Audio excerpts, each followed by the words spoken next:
Magandang araw po mga kapuntos, at sa araw na ito po meron po akong tampok na video para sa inyo at sana ay magustuhan ninyo. Kaya sa mga bago pa po sa aming channel, please po don't forget to hit the subscribe button at ang notification bell para maging notified kayo sa bawat video na ilalabas ko sa channel na ito. At bilang kahilingan po ng punto por punto team at naway maintindihan po ninyo, sana po wag nyo pong i-skip yung mga ads sa aming mga video. Sa maliit na bagay na po na yan, malaking tulong po yan sa ating programa at sa ating ministry. Sana po maunawaan po ninyo. Maraming salamat po, kaya wag na po natin patagalin. Simulan na po natin.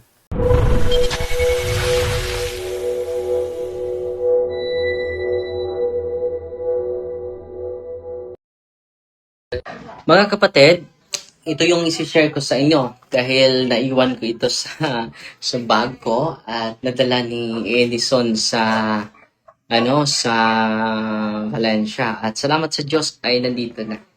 So ngayon patuloy tayo sa Last Supper. Ang ganda talaga ng librong ito. Marami talaga akong natutunan. Pasalamat tayo sa isang converted pastor o theologian sa mga protestante. Walang iba, si Dr. Scott Hahn. So ngayon, greetings muna tayo sa unang nakapanood ngayon. No? Si Lizel Claves Magbanwa. Magandang ang pangalawa sa top 10 natin na unang nanood ngayon. Si Geraldine Galleros is watching. Si Daniel Jovin Lacerna. Ang pangatlo. Pang-apat, si Carlo. Yung pang-apat. Pang-lima, si Richard Obsar. Yung hapon father. Si Vince Dula is watching. Si Jesus Sem Gapia Versidi. Pang-lima. Pang-anim, si Benji Tirok Olas. Pang-pito, si Dino Santos Tony Jr. Good afternoon, Father. God bless and keep you safe always. Katolikong nangalagad, shout out, Father. Pang-walo, si Jerry Boy Tero. Pang-siyam, pang-sampo, si Gino Buldon. Good afternoon. Good afternoon po, Father Darwin.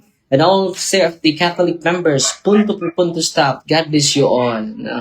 Salamat. Si Brad John Juna Matre, si Professor John Juna, follow and subscribe po kayo. Marami tayong matutunan sa mga sinishare niya sa live niya para sa ating lahat. Okay? So ngayon, tabasahin ko yung aklat ni Father ni Dr. Scott Hahn para sa atin ito. Accept no substitutes. From Antioch in Syria again comes our next witness to the newborn church Eucharistic doctrine. So kasali na ito sa kanilang doktrina, mga kapatid. Hindi ito pa walay sa unang simbahan po. This is the core. This is the summit. This is the peak of their Christian life as well as today. Around 107 AD, St. Ignatius, Bishop of Antioch. So, take note ha, Bishop of Antioch sa taong 107, wrote often of the Eucharist as he traveled westward to his martyrdom. Pinatay po siya. Naging martyr po siya kay Kristo. Okay. He speaks of the church as place of sacrifice. Ano yung simbahan? Place of sacrifice. And to the Philadelphians, he wrote, take care then to have but one Eucharist. For there is one flesh of our Lord, Jesus Christ, and one cup to show forth the unity of his blood, one altar, and there is one bishop, along with the priests and deacons, my fellow servants. So kita ninyo mga kapatid, there is only one church. One. Nag-live ako daw? Nag-live ako. Saan? Si. Ano yung line na niya? Wala naman. So one church, one bishop, one chalice, one bread, no? Na-highlight na yung newborn church Eucharistic doctrine. So, ina-highlight po ito ng obispo sa first century po. Yun po ang sulat niya sa Philadelphians. Mga Philadelphians. In his letter to the Church of Smyrna, ito po ay maganda na pag-usapan at pag-aralan itong mga theological doctrines of the first century Christian dahil baka yung aral ng mga pastor ninyo ay hindi na naayon sa mga disipulo ng mga apostol. Delikado po yan. So ang Katoliko, konektado sa kanila. Hindi po nagbabago yung doktrina natin. Especially the doctrine of the Holy Eucharist. Makonect po tayo sa unang siglo ng mga Kristiyano. Sa mga unang Kristiyano. Patuloy tayo. In his letter to the Church of Smyrna, Ignatius lashed out against heretics. Meron ng heretics sa kanilang panahon. No? Even at that early date, we're denying the true doctrine. Meron pala na nag-deny na sa mga real presence of Jesus Christ. Patuloy tayo. We're denying the true doctrine.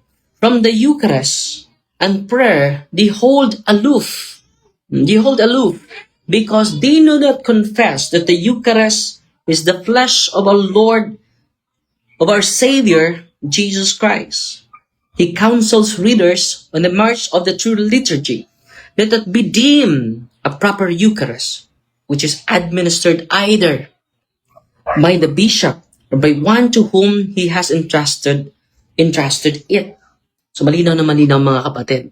It is the real flesh of our Lord Jesus Christ. Itong doktrinang ito, panahon pa ni Kristo, panahon pa sa mga apostol, at pinatuloy sa unang siglo ng mga Kristiyano, at pinatuloy hanggang sa ngayon, mga kapatid. Yung iba mga kapatid, they deny the real presence of Jesus. It is not real Christ. It is just a symbol. Denying the real existence of Jesus' flesh, of Jesus' blood, in the ordinary wine and bread. Patuloy. Ignatius spoke of the sacrament with a realism. Totoong-totoo. Sino ba ito si Ignatius? Si Ignatius is disciple of St. John. Ang nag-ordin niya bilang obispo ay si San Pedro po. Konektado po sa mga apostol. Malinaw na malinaw po yan, Patulon. That Ignatius spoke of the sacrament with a realism that must have been shocking to people unfamiliar with the mysteries of Christian faith.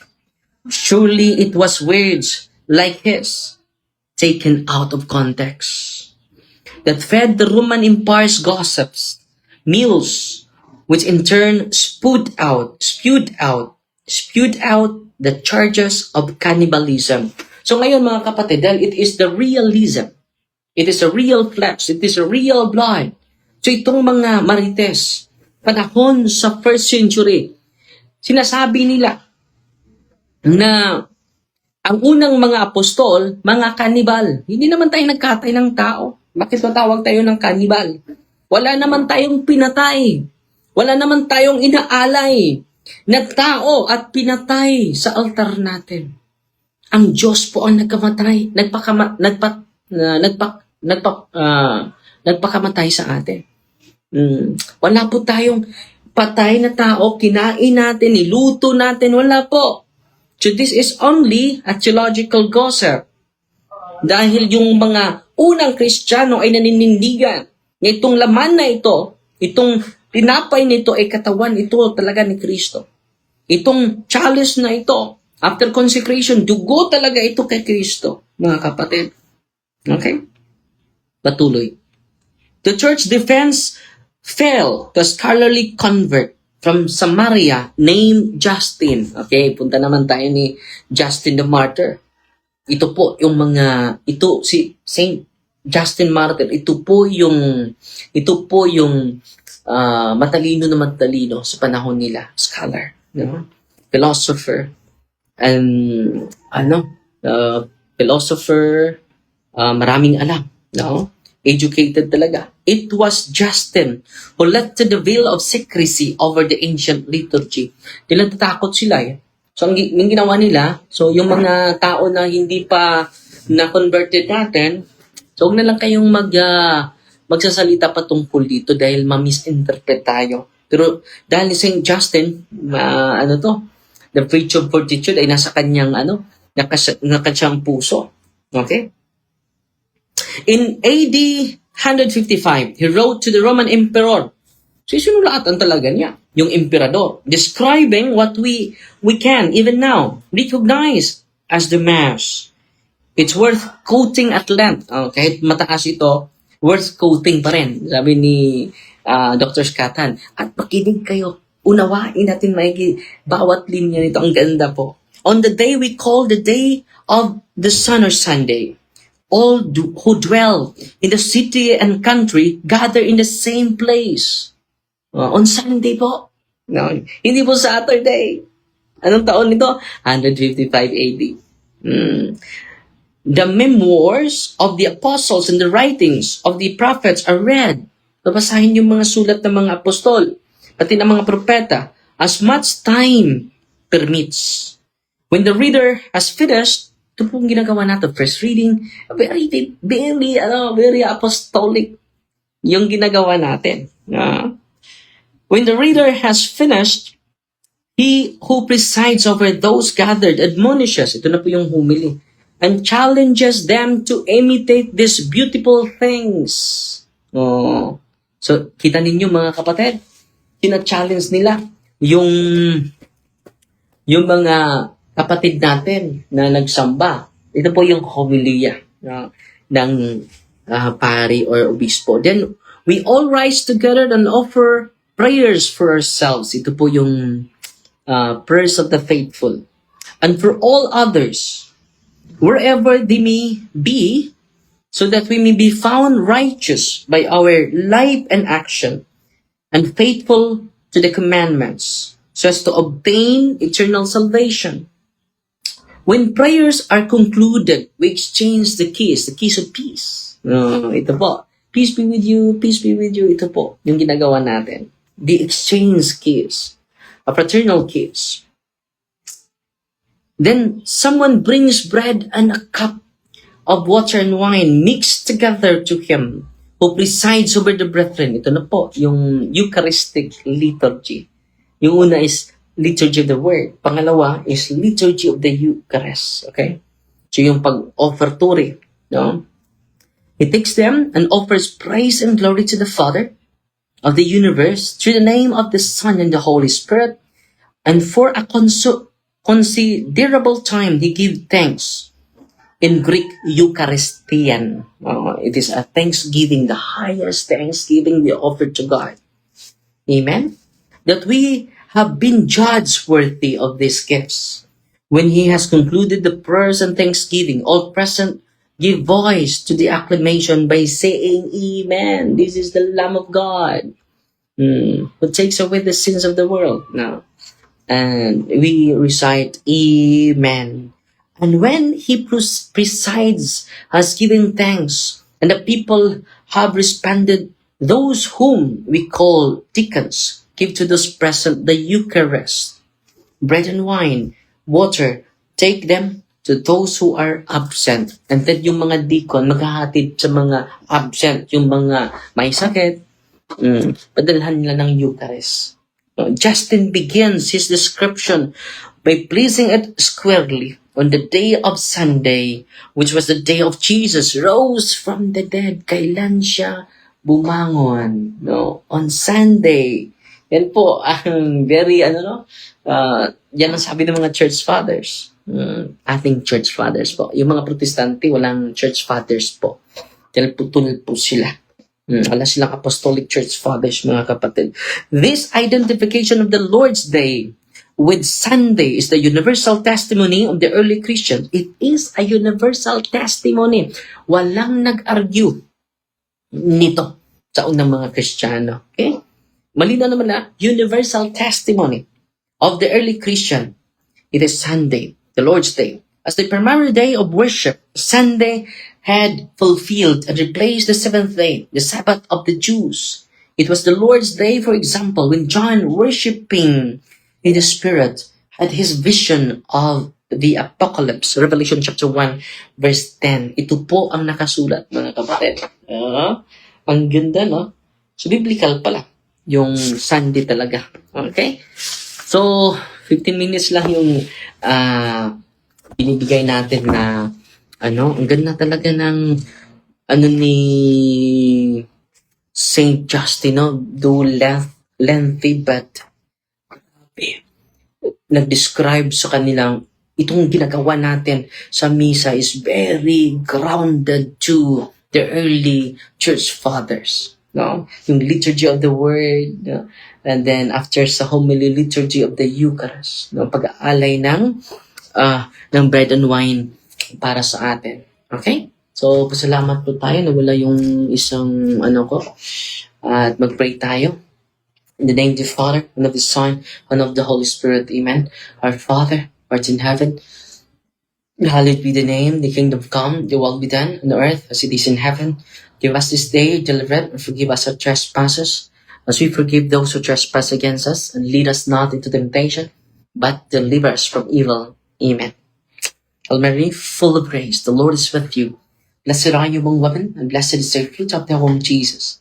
Holy Mary, Mother of God, pray for us sinners, now at the hour of our death. Amen. In the name of the Father, and of the Son, and of the Holy Spirit. Amen. January 19 po, nandun na po tayo sa office natin. Makasama na po ninyo ako sa office natin this Sunday after sa fiesta po. Konsensya na po kayo dahil naabirya yung katawan natin. At salamat din na abirya tayo dahil nakapahinga tayo ng wasto. Okay? Salamat sa Diyos. Salamat tayo sa star senders natin. Si Margaret Pazuelo de la Cruz. Good evening, Padre, watching from Polomonok, South Cotabato. Nagpadala sa atin ng 50 stars. At si Gladys Antili Pinili. No? Hi, Pads. Good evening. Nagpadala sa atin 150 stars. Salamat po, mga kapatid, sa inyong generosity.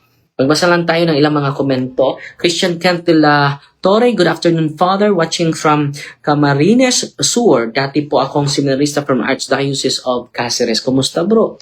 So, patuloy ka, kapatid. Si Lizel Pino Kalibog, mayong gabi, Padre. Si Charlie Mike Rome, no? Mayong gabi.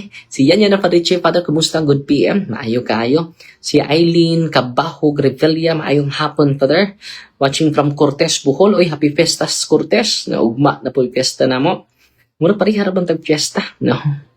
So, si Lynn Boy Abidoza Cadillon is watching. Si Marie Prudenciano, the Father. Darwin from Kagla, Nipaw, Northern Summer. Cynthia Galindes Dahan. Mayong gabi, Father. The 3 R's Farm is watching. Okay, gayo. So, thank you, Father, for sharing your knowledge, Father, from Cyprus. Si Lourdes Pugoy, mayong gabi, Father. Si Aurelia Miculob, Cardenas, mayong hapon, Father, watching from Davao. Si Gina Pagliw Nawagan Balaba is watching. Si Teresa Dabahinting Perez. Hello, Father, from Dapdap, Katarman, Cebu. Si Crisilda Hanyuzo, watching from RT Aragosan del Sur, nakapunta na tayo doon. Si Kato LC Dular, Mia Lizes Jainer, si Abby Lucky, hello po, Father Darwin, si Basi Lisa Sintino, maayong hapon, Father Darwin, si Roneza Ignacio Magaza. So, magandang gabi sa inyong lahat, bayan, fight Team Maria Tatak Serdi with a humble heart po. Forgive me, Father, for I have seen, si John Timothy Castro. Panabo, shout out si Mary Grace, si Prima Las Piñas is watching. So, hindi ko na mabasa lahat ng mga chat ninyo. Salamat po. At patuloy tayo, so, sabayin niyo ako sa pag-aaral natin sa mga magandang aklat na binibigay sa ating mga kapatid. Salamat sa mga nagpadala ng mga aklat ha, dahil magsagawa tayo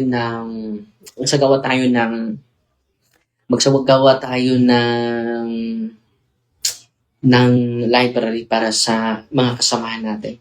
Para hindi stagnant yung knowledge natin, para maging dukin alto, magpalawom ta, go to the deep. Kay Maria, tatak safety with the humble heart ko. God bless.